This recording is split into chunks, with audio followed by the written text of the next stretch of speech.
এরকম গরম গরম আলুর পরোটা খিদের মুখে একটা খেলেই পেট ভর্তি।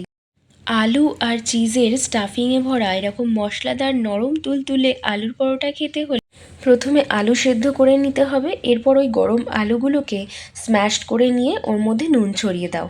একটা ভাজা মশলা রেডি করতে হবে, গোটা ধনে, শুকনো লঙ্কা আর গোটা জিরে। আমার কাছে গোটা ধনে ছিল না, তাই ধনে গুঁড়ো ইউজ করেছি। দিয়ে সব কিছু ভালোভাবে গুঁড়িয়ে নাও। ভাজা মশলাটা দিলে, গুঁড়ো গরম মশলা। এবার একটা চপিং বোলের মধ্যে ধনে পাতা, পেঁয়াজ, কাঁচা লঙ্কা চপড করে নিয়ে আর একটা রসুন ফ্লেভারের জন্য গ্রেট করে দিতে পারো। ব্যাস, পুর রেডি। মেখে রেডি করে রাখো। এরপর আটার লেচি কেটে ওর মধ্যে পুর ভরে নাও। এই যা! আমি না চিজটা দিতে ভুলে গেছিলাম, তো যেটা মেন ইনগ্রিডিয়েন্ট। তো চিজটা দিলে একটা এক্সট্রা ফ্লেভার অ্যাড হয় আর পরোটাটা খুব সুন্দর একটা খেতে হয়।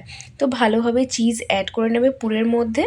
দিয়ে এবার পুর ভরে পরোটার আকারে বেলে সাদা তেলের মধ্যে ভালোভাবে এপিট ওপিট করে লাল লাল করে ভেজে গরম গরম সার্ভ করো আলুর পরোটা। এক এক সময় জানো তো, রাত্রিবেলা খিদে পেলে কিন্তু আমি আর আমার হাজবেন্ড এই আলুর পরোটাই বেশি প্রেফার করি। কী যে ভালো খেতে হয়!